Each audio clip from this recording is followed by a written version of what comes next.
IPL ഇതുവരെയുള്ള മത്സരങ്ങളെല്ലാം നമ്മൾ നോക്കുകയാണെങ്കിൽ ഒരു വെടിക്കെട്ട് ബാറ്റിംഗ് ആ ഒരു രീതിയിലുള്ള മത്സരങ്ങളായിരുന്നു. വ്യക്തിപരമായിട്ട് എനിക്ക് ഏറ്റവും ഇഷ്ടപ്പെട്ട ഒരു മത്സരമാണ് കഴിഞ്ഞ ദിവസം നടന്നത്, പഞ്ചാബും കൊൽക്കത്തയും തമ്മിൽ. നമ്മൾ നേരത്തെ IPL വെടിക്കെട്ടും ബാറ്റിങ്ങിന് കൂടുതൽ അനുകൂലമായ തരത്തിൽ ഒരു ആ ഗെയിമിനെ മാറ്റുന്നതിനെ കുറിച്ചൊക്കെ നമ്മൾ പലപ്പോഴും പല വീഡിയോകളിലായിട്ട് പറഞ്ഞിട്ടുണ്ട്. ആ സമയത്ത് ഞാൻ പറഞ്ഞൊരു കാര്യം, നമുക്കൊരു ലോ സ്കോറിങ് ത്രില്ലറുകൾ കൂടി കാണണം. അതായത് അങ്ങനെ അതും കൂടി കാണുമ്പോഴാണ് ഒരു T20 ക്രിക്കറ്റ് അതിൻ്റെ ഒരു പൂർണ്ണ രൂപത്തിലേക്ക് എത്തുന്നത് എന്ന് എനിക്ക് വ്യക്തിപരമായ അഭിപ്രായമുണ്ട്. അതുകൊണ്ട് തന്നെ എനിക്ക് ഏറ്റവും സന്തോഷം തോന്നിയ ഒരു മത്സരമാണ്. ശരിക്കും പറഞ്ഞു കഴിഞ്ഞാൽ ബൗളർമാർ നിറഞ്ഞാടിയ മത്സരം. ആ ബൗൾഡ് ആവുന്ന സമയത്ത് ആ കുറ്റിയൊക്കെ തെറിക്കുന്ന സമയത്തുള്ളൊരു ആനന്ദം, അല്ലെങ്കിൽ ആ കിട്ടുന്നൊരു സന്തോഷം, അതെല്ലാ അർത്ഥത്തിലും കണ്ടൊരു മത്സരം. പഞ്ചാബിനെ 113 റൺസിൽ കൊൽക്കത്ത ഒതുക്കുന്ന സമയത്ത് കൊൽക്കത്ത പോലും സ്വപ്നം കണ്ടിട്ട്, കൊൽക്കത്ത പോലും കരുതിയിട്ടുണ്ടാവില്ല ഇത്രയും ഒരു കുറഞ്ഞ സ്കോറിൽ അത് ഈ മത്സരം തോൽക്കേണ്ടി വരും എന്നുള്ളത്. എന്താണ് യഥാർത്ഥത്തിൽ ഈ മത്സരത്തിൽ സംഭവിച്ചത്? സൈഫ് പറഞ്ഞാൽ തന്നെ ഒരു ലോ സ്കോറിംഗ് മത്സരം അത് ഡിഫെൻഡ് ചെയ്യുക എന്ന് പറയുമ്പോൾ അത് പ്രതീക്ഷിക്കുന്നുണ്ട്, ഒരു നല്ല ടൈറ്റ് മത്സരം കാണുക, ത്രില്ലർ കാണുമെന്ന്. പക്ഷെ ഇന്നലെ 111 ഡിഫെൻഡ് ചെയ്യുക എന്ന് പറയുമ്പോൾ അത് പ്രതീക്ഷിച്ചിരുന്നില്ല. ഇന്നലെ ഈ 111 വന്നപ്പോൾ തന്നെ അല്ല, ഇതിനകത്ത് ഒരു കാര്യം കൂടി ഞാൻ പറയാൻ വിട്ടുപോയതാണ്. ഇപ്പോൾ ഇതിന് മുമ്പ് കൊൽക്കത്തയും പഞ്ചാബും തമ്മിൽ നടന്ന മത്സരത്തിൽ കഴിഞ്ഞ സീസണിൽ പഞ്ചാബ് 261 റൺസ് കൊൽക്കത്തയുടെ ചേസ് ചെയ്തിട്ടുണ്ട്. അത് ഏതാണ് പറഞ്ഞത്, ഏറ്റവും ഹയസ്റ്റ് റൺ ചേസിങ്ങും ഇപ്പം പഞ്ചാബ് ഇത് രണ്ടും വരുന്ന കൊൽക്കത്തക്കെതിരെയാണ് ഇവർ ചെയ്തേക്കുന്നത്. അതെ, അത് മാത്രമല്ല കഴിഞ്ഞ മത്സരത്തിൽ 245 ഡിഫെൻഡ് ചെയ്യാൻ കഴിയാത്ത ആളുകളാണ്. അതാണ് ഏറ്റവും കഴിഞ്ഞ സീസണിൽ നമുക്ക് മാറ്റി നിർത്താം. ഈ കഴിഞ്ഞ മത്സരത്തിൽ 245 ഡിഫെൻഡ്, അത് ഹൈദരാബാദിനോടാണെന്ന് കൂടി ഓർക്കണം. പക്ഷേ എങ്കിൽ കൂടി ഡിഫെൻഡ് ചെയ്യാൻ പറ്റാത്തൊരു ബോളിംഗ് നിര ഈ 111 റൺ ഡിഫെൻഡ് ചെയ്യുന്നു എനിക്ക് തോന്നുന്നില്ല. നമ്മുടെ ക്യാപ്റ്റൻ ശ്രേയസ് അയ്യർ വിചാരിച്ചിട്ടുണ്ടെന്ന് എനിക്ക് തോന്നുന്നില്ല. പക്ഷേ ബൗളർമാർ നമ്മുടെ ഇന്നലെ പഞ്ചാബിൻ്റെ ബാറ്റിംഗ് കൊടുക്കുമ്പോൾ തന്നെ ഓപ്പണർമാർ മികച്ച രീതിയിൽ തുടങ്ങിയത്. 3 ഓവർ വരെ പോകുമ്പോൾ നല്ലൊരു ഇത് ആദ്യ വിക്കറ്റ് വീഴുമ്പോഴും വലിയൊരു അപകടം, ഇങ്ങനെ ഒരു ബാറ്റിംഗ് നേർച്ചയാ പിച്ചിട്ടുണ്ടാവുന്ന സ്വപ്നം കണ്ടിരുന്നില്ല. നന്നായിട്ട് തന്നെയാണ് പ്രിയാൻഷ് വാര്യയൊക്കെ ബാറ്റ് ചെയ്ത് തുടങ്ങിയത്, ഒരിക്കലും പ്രതീക്ഷിച്ചില്ല. പക്ഷേ ശ്രേയസ് അയ്യറിൻ്റെ വിക്കറ്റ് കൂടി ഫസ്റ്റ് തന്നെ പോയപ്പോൾ 3.4 ഓവറിൽ 2 വിക്കറ്റ് പോകുന്ന സമയത്ത് അവിടെ ഒരു ചെറുതായിട്ടൊന്ന് സ്കോറിങ്ങിൻ്റെ വേഗത കുറയുന്നു കരുതി. പക്ഷേ വേഗത കുറയുമായിരുന്നില്ല. പിന്നെ കളി അവിടെ നിന്നു. ഈ പറഞ്ഞ പോലെ സേഫ് പറഞ്ഞ പോലെ ബോളർമാർ കളി ഏറ്റെടുക്കുമായിരുന്നു. പിന്നീട് അങ്ങോട്ട് കണ്ടത് മികച്ചൊരു ബോളിംഗ്, ഒരു ബോളർമാരുടെ ഒരു മത്സരം തന്നെയാണ് ഇന്നലെ കണ്ടത്. ഈ പറഞ്ഞ പോലെ ഹർഷിത് റാണയുടെ പന്ത് ബാറ്റർമാർ എവിടേക്ക് അടിച്ചാലും അത് രമൺദീപ് അതെ രമൺദീപ് മാത്രമേ എനിക്ക് ഗ്രൗണ്ടിൽ തോന്നി. എവിടെ അടിച്ചാലും അവിടെ രമൺദീപ് ഉണ്ട്. ഈ പറഞ്ഞ പോലെ തന്നെ വരുമ്പം നമ്മുടെ നന്നായിട്ട് ബാറ്റ് ചെയ്യാൻ വേണ്ടി പറ്റുന്നൊരു പിച്ച് പോലെ തോന്നി ആദ്യം. പക്ഷേ പിന്നീട് ബോളർമാർ കളി പിടിക്കുമായിരുന്നു. നല്ല ബോളിംഗ് കാണാൻ പറ്റി, നല്ല ഫീൽഡിംഗ് സെറ്റിംഗ് കാണാൻ പറ്റി. ഞാൻ കാത്തിരുന്നത് ഈ ശ്രേയസ് അയ്യർ വീണ്ടും കൊൽക്കത്തക്കെതിരെ ഒന്ന് കളിക്കാൻ വരുവാണല്ലോ, അതിൻ്റെ ഒരു ഇതായിരുന്നു. അപ്പോൾ ശ്രേയസ് അയ്യറിൻ്റെ ഇന്നിങ്സ് ഒരു മികച്ചൊരു ഇന്നിങ്സ് പുറത്തെടുക്കുന്ന പ്രതീക്ഷയായിരുന്നത്. പക്ഷേ അവിടെ പെട്ടെന്ന് തന്നെ വിക്കറ്റ് വേണം ഒരു നിരാശയുണ്ടായിരുന്നു. ഈ ലോ സ്കോറിംഗ് 2 വിക്കറ്റുകൾ നഷ്ടമാകുന്നുണ്ട്. ഹർഷിത് റാണയുടെ ഫസ്റ്റ് ബോൾ പ്രിയാൻഷ് ആര്യ 6 അടിക്കുന്ന, അടുത്ത ബോളിൽ പ്രിയാൻഷ് ആര്യയുടെ ക്യാച്ച് രമൺദീപ് സിംഗിന്റെ കയ്യിൽ, അതേ ഓവറിൽ തന്നെ ശ്രേയസ് അയ്യരുടെ വിക്കറ്റ് നഷ്ടപ്പെടുന്നു. അത് കഴിഞ്ഞ് വരുൺ ചക്രവർത്തി ജോഷ് ഇംഗ്ലീഷിനെ ബൗൾഡ് ആക്കുന്നുണ്ട്. ആ ജോഷ് ഇംഗ്ലീഷിനെ മാത്രമല്ല മാക്സ്വെല്ലിനെ, ടീമിലെ 2 വിദേശ താരങ്ങളെ ഞാൻ ഏറ്റെടുത്തു എന്നുള്ള രീതിയിലാണെന്ന് ഇംഗ്ലീഷ് വന്നപ്പം ബോർഡർ കൊണ്ടുവരാൻ കമന്ററി പറയുന്നുണ്ടായിരുന്നു ഇംഗ്ലീഷിനെ വീഴ്ത്താനാണെന്ന് തോന്നുന്നു പറയുമ്പോഴേക്കും വിക്കറ്റ് വീണിരുന്നു. അതാണ് രഹാനയുടെ ക്യാപ്റ്റൻസിയുടെ ഒരു ഇതുകൂടെ പറയേണ്ടി വരും അവിടെ ബോളിംഗ് ചേഞ്ച് കൊണ്ടുവന്നത്. അപ്പോൾ ഈ പറഞ്ഞ പോലെ തന്നെ അങ്ങനെ വരുമായിരുന്നു. പിന്നെ ഞാൻ നേരത്തെ പറഞ്ഞതിൻ്റെ ബാക്കി പറയട്ടെ. ഈ സംഭവം വന്നപ്പം നമ്മുടെ ശ്രേയസ് അയ്യറിൻ്റെ ഇത് പോയി, വിക്കറ്റ് നേരത്തെ പോയി, 111 ഓൾ ഔട്ടായി. ആ സമയത്ത് വലിയത്ര നിരാശയായിരുന്നു. കാരണം ശ്രേയസ് അയ്യറിൻ്റെ ഒരു ജയത്തിനായിട്ട് അതൊരു മനസ്സ് കൊതിക്കുന്നുണ്ടായിരുന്നു. കൊൽക്കത്തയെ നമുക്ക് ഇഷ്ടമുള്ള ടീമാണെങ്കിൽ കൂടി ശ്രേയസ് അയ്യർ കൊൽക്കത്തയ്ക്ക് വേണ്ടി ഒരു വിജയം നേടിയാൽ, നമുക്കറിയാം അവിടുത്തെ താരം പിന്നെ കഴിഞ്ഞ സീസൺ കഴിഞ്ഞിട്ട് വിന്നിംഗ് ക്യാപ്റ്റൻ ഇറങ്ങി വന്നതാണല്ലോ. അപ്പോൾ അത് ആഗ്രഹിച്ചേക്കുമായിരുന്നു. പക്ഷേ നിരാശ തീർന്നു കരുതി. പിന്നെ ബാറ്റിങ്ങിൽ വന്ന് കൊൽക്കത്തയുടെ ബാറ്റ്സ്മാൻ തുടങ്ങിയപ്പം ആദ്യത്തെ ഓവർ 2-3 ബോൾ എന്തോടൊപ്പം തോന്നി ഇത് പെട്ടെന്ന് തന്നെ തീർക്കും, സുനിൽ നാരായണൻ്റെ പവർ ഹിറ്റിംഗ് ഒന്ന് കാണുമെന്ന് കരുതി. പക്ഷേ അധികം ഹിറ്റിന് ടൈം കൊടുക്കാണ്ട് തന്നെ നിറയും വീണു. പിന്നെ വിക്കറ്റ് വീണു. പിന്നെ വീണ്ടും 3-ാം വിക്കറ്റൊക്കെ ഒത്തുചേർന്നപ്പോഴും വിചാരിച്ചു കളി കൊണ്ടുപോകും, അവർ കൊൽക്കത്ത ഈസി ജയിക്കുന്നു. പക്ഷേ വീണ്ടും വീണു. ലാസ്റ്റ് ആകുമ്പോൾ റസൽ വന്നപ്പോൾ 2 6 അടിച്ച് പിരിച്ചു, തീർന്നു. ആ ഓവറിൽ തീർന്നു. ഇത്രയും വിക്കറ്റ് വേണമെങ്കിൽ കളി തീർന്നു വരും. പക്ഷേ അവിടെയും വീണ്ടും 2 വിക്കറ്റ്. കളി ശ്രേയസ് അയ്യറിൻ്റെ കയ്യിലേക്ക് വരുന്നു. ലാസ്റ്റ് ശ്രേയസ് അയ്യറിൻ്റെ മുഖത്ത് തന്നെ ഒരു ചിരി വരുന്നു. അതൊരു സന്തോഷം നൽകുന്ന ക്യാച്ചായിരുന്നു. ഈ ബോളർമാർ സേഫ് പറഞ്ഞ ബോളർമാരുടെ കളിയാണ് സേഫിന് ഇഷ്ടം, എനിക്ക് ബാറ്റ്സ്മാരുടെ കളിയാണ് ഇഷ്ടം നേരെ പറഞ്ഞാൽ. പക്ഷേ ഇന്നലെ ലാസ്റ്റ് വന്നപ്പം ശ്രേയസ് അയ്യറിൻ്റെ മുഖത്ത് ആ ചിരി കണ്ടപ്പോഴേക്ക് ഒരു മനസ്സിലൊരു കുളിർമ തോന്നി. അല്ല, ഞാൻ പറഞ്ഞത് ബാറ്റർമാരുടെ കളി ഇഷ്ടമല്ല എന്നല്ല. ഞാൻ പറഞ്ഞത് അതായത് ഈ എല്ലാ മത്സരങ്ങളും ഒരു ടീം 200 അടിക്കുന്ന മറ്റു ടീം അത് ചേസ് ചെയ്യപ്പെടുന്ന അതിനേക്കാളും ഒരു ഇടക്കൊക്കെ നമുക്ക് ഇത്തരത്തിലുള്ള ഒരു മത്സരങ്ങളും കൂടി നമ്മൾ കാണണം എന്നുള്ളത് ആണ് തീർച്ചയായും ഉദ്ദേശം. ഇതുപോലത്തെ മത്സരങ്ങൾ വേണം. അത് ഈ പറഞ്ഞ പോലെ പിന്നെ ചെറിയ സ്കോർ ഡിഫെൻഡ് ചെയ്യുമ്പോൾ ഒരു സൗന്ദര്യം വേറെ തന്നെയാണ്. ഈ പറഞ്ഞ ബോളർമാരുടെ മത്സരങ്ങൾ അതിൽ ഏറ്റവും വലിയ ചാഹലിൻ്റെ ഒരു മടങ്ങിവരവ്. നമുക്ക് മടങ്ങിവരവ് എന്ന് പറയുന്നില്ല, അദ്ദേഹം ചാഹലായിട്ട് തന്നെ ഇന്നലെ കളിച്ചു എന്നുള്ളത് മാത്രമാണ്. ആ വിക്കറ്റുകൾ വീഴ്ത്തി 4 വിക്കറ്റുകൾ വന്നത് അത് നിർണായക വിക്കറ്റുകളാണ്. മികച്ച ലെങ്തിലായിരുന്നു അദ്ദേഹം പന്ത് എറിഞ്ഞിരുന്നു എന്നുള്ളതാണ്. ഗുഡ് ലെങ്തിൽ അദ്ദേഹത്തിന്റെ പന്തുകൾ, അത്തരം പന്തുകളിൽ തന്നെയാണ് അദ്ദേഹത്തിന് വിക്കറ്റുകൾ കിട്ടിയിട്ടുണ്ട് ഉള്ളത്. പിന്നെ അത് മാത്രമല്ല, ഞാൻ എടുത്തു പറയേണ്ടത് ശ്രേയസ് അയ്യരുടെ ഒരു ക്യാപ്റ്റൻസിയാണ് കേട്ടോ. അതായത് ഒരു ടീം ഈ 111 പോലെ ഒരു റൺസ് ചേസ് ചെയ്യുന്ന സമയത്ത് 61 റൺസ് എടുക്കുന്ന 62 റൺസ് വരെ 2 വിക്കറ്റ് കൊൽക്കത്തക്ക് നഷ്ടമായിട്ടുള്ളൂ. അതായത് ഒരു 62ാമത്തെ റൺസിലാണ് മൂന്നാമത്തെ വിക്കറ്റ് നഷ്ടപ്പെടുന്നത്.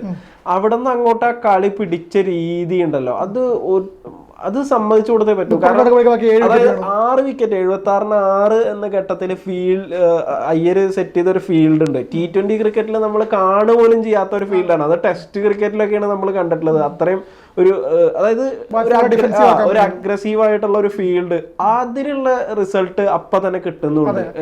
ചഹലിന്റെ പന്തില് ശ്രേയസ് അയ്യറിന് ക്യാച്ച് ആയിട്ട് വിക്കറ്റ് നഷ്ടപ്പെടുന്നുണ്ട്.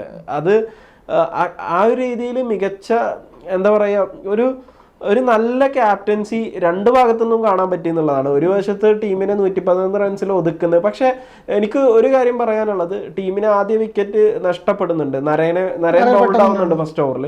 പക്ഷെ ആ ഓവറിൽ അല്ലെങ്കിൽ അത് കഴിഞ്ഞ് എന്തിനാണ് ഡീകോക്ക് ആ ഒരു 6 അടിക്കാനൊക്കെ ശ്രമിക്കുന്നത് എന്നുള്ളതാണ്. കാരണം മറുവശത്ത് 111 റൺസേ ഉള്ളൂ. അല്ല, അത് 111 പറയുമ്പോൾ എനിക്ക് തോന്നുന്നത് പെട്ടെന്ന് കളി ഇന്റർനെറ്റിൽ മുന്നിലേക്ക് എത്താൻ വേണ്ടി ശ്രമിക്കും. ചെറിയ റണ്ണാണ്. എങ്ങനെ ഡീകോക്കിൻ്റെ ഒന്നും സ്വപ്നത്തിൽ പോലും ഈ കളി തോൽക്കുന്നുണ്ടാവില്ല. കാരണം ചെറിയൊരു സ്കോറാണ്. പിന്നെ നരേനൊരു 4 അടിച്ച് തുടങ്ങിയിട്ടാണ് പിന്നെ വിക്കറ്റ് കൊണ്ട് കളയുന്നത്.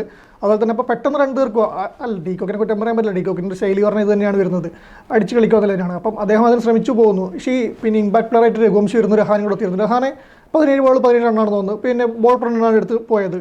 ആ വിക്കറ്റ് പോകാതെ നോക്കുന്നില്ലായിരുന്നു. സേഫ് പറഞ്ഞ 62-ന് 2 വിക്കറ്റ്, 62-നാണ് പിന്നെ രഹാനെ പോയി 3-ആവുന്നത്, ചാഹൽ വിക്കറ്റ് എടുക്കുന്നത്. അതുവരെ ആ കൂട്ടുകെട്ട് പോകുമ്പം ഒരു ഇതുമില്ല. വിജയം എന്തായാലും പിന്നെ ഒരു 6 വിക്കറ്റ് വിജയം ഉറപ്പിക്കാം. ഈ ഒരു വിക്കറ്റ് 6 വിക്കറ്റ് സൂപ്പറായിട്ട് ജയിക്കും. ഈ പറഞ്ഞ 15 ഓവറിന് മുമ്പ് തന്നെ കളി ജയിക്കും. 10 ഓവറിൽ തന്നെ കളി തീർക്കുന്നത് വിചാരിച്ച് നിൽക്കായിരുന്നു. അവിടെയാണ് ചാഹലിൻ്റെ ആ സ്പെല്ല് വരുന്നത്. പിന്നെ ചാഹലിൻ്റെ ഈ പറഞ്ഞ ഒരു അത്ഭുത പ്രകടനം, അവിടെ കളി മാറി വരുവാണ്. ഇപ്പൊ ചാഹലിന്റെ കാര്യം പറയുകയാണെങ്കിൽ, ചാഹൽ 3 ഓവറിൽ 12 റൺസ് വഴങ്ങിയിരിക്കുന്ന സമയത്താണ് റസലിന്റെ മുന്നിൽ നിന്ന് പെടുന്നത്.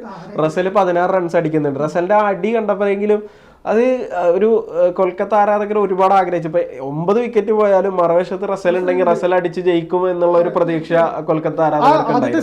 ഒരു ബൗണ്ടറി ലൈനിൽ ക്യാച്ചുള്ള ശ്രമം ഉണ്ടായിരുന്നു. ഒരു 50-50 ചാൻസ് ആണെന്ന് പറയാം. പക്ഷേ രണ്ടാമത്തെ 6 അങ്ങ് പറക്കുമായിരുന്നു. അപ്പോൾ പിന്നെ ഞാൻ പറഞ്ഞു, നമ്മുടെ ഇടക്കിടക്ക് നമ്മൾ ചർച്ച ചെയ്തിട്ടുണ്ട്. റസലിനെ കുറിച്ച് മാത്രം നമ്മളൊരു എപ്പിസോഡ് ചർച്ച ചെയ്തിട്ടുണ്ട്. റസലിന്റെ ഫോം പിന്നെ ഇത് പ്രശ്നമൊന്നും ഞാൻ കരുതിയത് ഇപ്പം നമ്മുടെ വെങ്കടേഷ് അയ്യർ പെട്ടെന്ന് പോകുന്നു, റിങ്കു സിംഗിന് തിളങ്ങാൻ പറ്റുന്നില്ല. അപ്പോഴേക്ക് നമ്മളന്ന് പറഞ്ഞ റസൽ കളി പിന്നെ ഫോമിലേക്ക് എത്തുന്നു, ആ ഒരു ഓവറത്തിന് കളി തീർക്കുമെന്ന് ഞാൻ വിചാരിച്ചിരുന്നു. അങ്ങനത്തെ അടി അടിച്ചത്. പക്ഷെ അവിടെ വന്നപ്പോൾ വീണ്ടും വീഴുന്നു. മറ്റു 2 വിക്കറ്റുകളൊക്കെ വീഴ്ത്തി കളി തീർക്കാൻ വേണ്ടി പിന്നെ പഞ്ചാബിന് പറ്റുന്നു. ഒരു എന്താ പറയുന്നത്, ഒരു അങ്ങോട്ടും ഇങ്ങോട്ടും ഒരു സന്തോഷമുള്ള കളി തന്നെയാണ്. അതിൽ എടുത്തു പറയേണ്ട ഒരു കാര്യം എന്ന് പറഞ്ഞു കഴിഞ്ഞാൽ, യാൻസന്റെ വിക്കറ്റ് കുറ്റി ഒരു മികച്ച രീതിയിൽ സുനിൽ നരേൻ തെറിപ്പിക്കുന്നുണ്ട് പഞ്ചാബിന്റെ ഇന്നിങ്സിൽ. അത് നരേൻ ഓപ്പണിങ്ങിൽ വന്ന് എനിക്ക് തോന്നുന്നു യാൻസൻ പകരത്തിന് പകരം വീട്ടിയ പോലെ അതിമനോഹരമായ ഒരു പന്തിലാണ് നരേന്റെ കുറ്റി ഇതുപോലെ തന്നെ തെറിപ്പിക്കുന്നത്. അപ്പൊ അങ്ങനെ ഒരുപാട് അങ്ങോട്ടും ഇങ്ങോട്ടും ഇവര് ബോളർമാരാണെന്ന് പറയുമ്പോഴും പരസ്പരം ബൗൾഡാക്കുന്ന ഒരു കാഴ്ച കൂടി വിക്കറ്റ് തെറിപ്പിച്ച പോലെ തന്നെ ഹർഷദ് ഒരു കാഴ്ചക്കാരൻ മാത്രമായിരുന്നു. ബാറ്റ് പിടിക്കുമ്പോൾ വരുമ്പോഴേക്ക് ബോൾ വന്ന് ബാറ്റിന് കൊണ്ട് ബോൾ സ്റ്റെമ്പ് കൊണ്ട് പോകുമായിരുന്നു. എല്ലാം ഒരു നിമിഷം കൊണ്ടെല്ലാം തീർന്നിരുന്നു. എല്ലാം ടക്ക് തീർത്ത് പോകുന്ന കളിയായിരുന്നു. അല്ല, ഈ മത്സരം ഇപ്പൊ നമ്മള് പഞ്ചാബ് ജയിച്ചു. ഇനി ഇൻ കേസ് പഞ്ചാബ് തോൽക്കുകയാണെങ്കിൽ പറയേണ്ട ഒരു കാര്യം ഞാൻ പറയാണ്. കാരണം എന്താന്ന് വെച്ചാല് 15.3 ഓവറിൽ ആണ് പഞ്ചാബ് ഓൾ ഔട്ട് ആവുന്നത്. 27 പന്തുകൾ ബാക്കി നിൽക്കുന്നുണ്ട്. അർഷ്ദീപും അതുപോലെ തന്നെ ബാട്ട്ലെറ്റുമാണ് ക്രീസിലുള്ളത്. ആ ഒരു സമയത്ത് എന്തിനാണ് അങ്ങനെ ഒരു റൺഔട്ട് ആയത് എന്നുള്ളത് ഒരാവശ്യം ഉണ്ടായിരുന്നില്ല. ഈ ഒരു 10-15 റൺസെങ്കിലും ബാക്കിയുള്ള 27 ഇതിൽ ചേർക്കാൻ പറ്റുകയാണെങ്കിൽ, അല്ലെങ്കിൽ ഒരു 5 റൺസ് 10 റൺസ് ചിലപ്പോൾ 1 റൺസൊക്കെ, ഇത് T20 ആണല്ലോ. ഇപ്പൊ 1 റൺസിന് 2 റൺസിനൊക്കെ ഫലം മാറി പറയും. ഇപ്പൊ ഇത് പഞ്ചാബ് ജയിച്ചതുകൊണ്ട് ഇത് അത്ര ചർച്ചയാകുന്നില്ല. ഇൻ കേസ് ഒരു ടൈറ്റ് മാച്ചിൽ അവസാനത്തെ ഒരു അവസ്ഥയിലാണ് KKR ജയിക്കുന്നതെങ്കിൽ നമ്മളൊരു 10 റൺസോ അല്ലെങ്കിൽ 5 റൺസ് ഷോർട്ടാണ് എന്ന് ശ്രേയസ് അയ്യർ പറയേണ്ട ഒരു അവസ്ഥ വന്നാൽ, ബാലറ്റ് 15 ബോളിൽ 11 റൺസ് എടുത്തിട്ടുണ്ടായിരുന്നു. ഒരു 10 റൺസ് കൂടി അദ്ദേഹത്തിന് എടുക്കാൻ പറ്റുന്ന അവസ്ഥ പറ്റുമായിരുന്നു. പക്ഷേ അത് ഈ പറഞ്ഞ പോലെ തന്നെ ഒരു വലിയൊരു അപകടത്തിലേക്ക് പോയില്ല. വെറുതെ അവർക്ക് ഒരു ധാരണയില്ലാത്തൊരു വർഷം എന്ന് പറയാൻ പറ്റും. 2 ബോളർമാരാണ്, അതിന്റെ ധാരണ പിശകാന്ന് വേണമെങ്കിൽ കരുതാം. പക്ഷേ ഇപ്പം കളി ജയിച്ചുകൊണ്ട് ഇവരെല്ലാം കൂടി ജയിപ്പിച്ചുകൊണ്ട് വലിയ പരിക്കിലാണ് രക്ഷപ്പെട്ടു പോയി. ഇല്ലെങ്കിൽ ഇന്നലെ രണ്ടും അവരുടെ ഒരു ഒരു 5, പക്ഷേ എനിക്ക് തോന്നുന്നില്ല ഒരു 5 റൺസിൻ്റെ ഒന്നും ഇന്നലത്തെ മത്സരത്തിൽ കൊൽക്കത്തയുടെ ദിവസമായിരുന്നെങ്കിൽ ഇന്നലെ വേഗം തന്നെ കളി നിർത്തി 5 റണ്ണോ 10 റൺസൊന്നും നിൽക്കുമായിരുന്നില്ല. പക്ഷേ ഇന്നലെ പഞ്ചാബിൻ്റെ ദിനമായിരുന്നു, അതുകൊണ്ടാണ് ഇത്രയും ചെറിയ റണ്ണൗട്ടായിട്ട്. മറുവശത്ത് KKRന്റെ ഇതിലേക്ക് വന്നു കഴിഞ്ഞാൽ രഘുവംശി മനോഹരമായ കുറെ ഷോട്ടുകൾ കളിക്കുന്നുണ്ട്, ഗ്യാപ്പൊക്കെ കളിച്ച് നല്ല ഒരു റൺസ് വലിയ, അതായത് രഹാനയുമായി ചേർന്നിട്ട് ഒരു മികച്ച കൂട്ടുകെട്ട് ഉണ്ടാക്കുമെന്ന് തോന്നിച്ച ഘട്ടമുണ്ട്. അവിടെ നിന്നാണ് ഈ വീണിട്ടും എനിക്ക് തോന്നി പിന്നെ രഘുവംശി കളി കൊണ്ടോട്ട് കൊണ്ടുപോകുന്നതാണ്. അദ്ദേഹം നല്ല ടച്ചായിരുന്നു, എല്ലാവരും നല്ല ഷോട്ടുകളായിരുന്നു കളിച്ചുകൊണ്ടിരുന്നത്. പക്ഷേ അവിടെ എന്താണ് ഈ പറഞ്ഞാൽ തന്നെ പഞ്ചാബിന്റെ ദിനമായിരുന്നു. അല്ല, തീർച്ചയായും പഞ്ചാബും കൊൽക്കത്തയും തമ്മിലുള്ള ഒരു ഡിഫറൻസ് എന്താണ്, ഈ രണ്ട് ടീമുകളിലുള്ള ഒരു ഡിഫറൻസ് എന്ന് ചോദിച്ചു കഴിഞ്ഞാൽ അത് ചഹലാണെന്ന് പറയേണ്ടി വരും. കാരണം ആ ഒരു സ്പെല്ല് അത്രയും മികച്ചൊരു സ്പെല്ലായിരുന്നു. രാജസ്ഥാൻ കളിക്ക് ഇറങ്ങുന്നുണ്ട്. ചഹലിന്റെ പ്രകടനം കൊണ്ട് ഇന്നലെ എന്തായാലും പിന്നെ സഞ്ജുവിന്റെ ഒരു ഉൾക്കുത്ത് ഉണ്ടായേക്കും, അതുണ്ടാവണം. അതിപ്പോ IPL നടക്കുന്നതാണ്, താരങ്ങൾ മാറി വരുന്നു. ഇപ്പൊ കഴിഞ്ഞ മത്സരത്തില് ബട്ട്ലർ ആദ്യമായിട്ട് രാജസ്ഥാനെതിരെ കളിക്കുകയൊക്കെ ചെയ്തിരുന്നു. അപ്പൊ ആ ഒരു രീതിയിൽ ടീമുകൾ മാറി വരും. അല്ല, നമുക്കറിയാം ഇപ്പൊ ചഹല് എന്ന് പറഞ്ഞു കഴിഞ്ഞാല് അത്രയും സഞ്ജുവായിട്ട് ആത്മബന്ധമുള്ള ഒരു താരമാണെന്നുള്ള കാര്യത്തില് സംശയമില്ല. കാരണം പല പോസ്റ്റുകളായിട്ടും നമ്മൾ കണ്ടിട്ടുള്ളത് വളരെ രസകരമായിട്ട് പല കാര്യങ്ങളും നമ്മൾ ഒരു കെമിസ്ട്രി വർക്കൗട്ട് ആവുന്നുണ്ടായിരുന്നു ടീമില്. ചഹലിനെ കൊണ്ട് ഒരുപാട് ചെയ്യാൻ വേണ്ടി പറ്റുമായിരുന്നു. പക്ഷെ ചഹൽ ഇപ്പൊ നന്നായിട്ട് ചെയ്യുന്നുണ്ട്. ചഹലിന് കിട്ടിയ ഡ്യൂട്ടി അദ്ദേഹം ക്ലിയർ ആയി ചെയ്യുന്നു, ടീമിനെ വിജയത്തിലേക്ക് എത്തിക്കുന്നു. എന്തായാലും പഞ്ചാബിനെ കുറിച്ച് നമ്മളിപ്പോ ഇപ്പോഴത്തെ ഈ ഒരു മാച്ച് പറയുകയാണെങ്കിൽ തീർച്ചയായും പഞ്ചാബ് ഒരു ബാറ്റിംഗ് ഭയങ്കര ശക്തിയാണ്, ബോളിങ്ങും കൂടി അവരുടെ ശക്തിയാണ് എന്നത് കൃത്യമായി തെളിയിച്ചു കഴിഞ്ഞിട്ടുണ്ട്.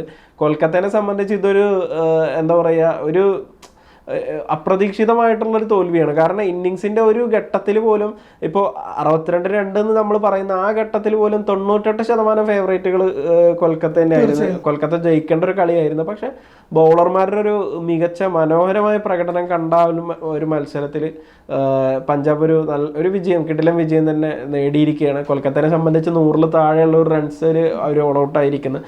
അപ്പം അങ്ങനെ വരുന്ന സമയത്ത് അവർക്ക് ബാറ്റിങ്ങിൽ ഇനി അടുത്ത മത്സരത്തിൽ തീർച്ചയായും വർക്ക് ചെയ്യേണ്ടതുണ്ട്, തിരിച്ചു വരേണ്ടതുണ്ട്. എന്തായാലും ഇനിയും ഇത്തരം മത്സരങ്ങൾ കൂടി, അതായത് വലിയ ബിഗ് സ്കോറിംഗ് മാച്ചുകൾക്ക്, അതായത് കൂടെ അതിന്റെ ഒപ്പം തന്നെ ഇത്തരത്തിലുള്ള ബിഗ് സ്കോറിംഗ് നല്ല ടാർഗറ്റ് ആണെങ്കിലും ലോ സ്കോറിംഗ് ആയാലും കുഴപ്പമില്ല, ഏകപക്ഷീയമായ കളി ഇതുപോലെ ടൈറ്റ് ത്രില്ലർ മാച്ചുകൾ വരണം. അതെ, അത്തരം ത്രില്ലർ മാച്ചുകൾ നമുക്ക് കൂടുതൽ കാണാൻ കഴിയട്ടെ എന്ന് നമുക്ക് ആശംസിക്കാം.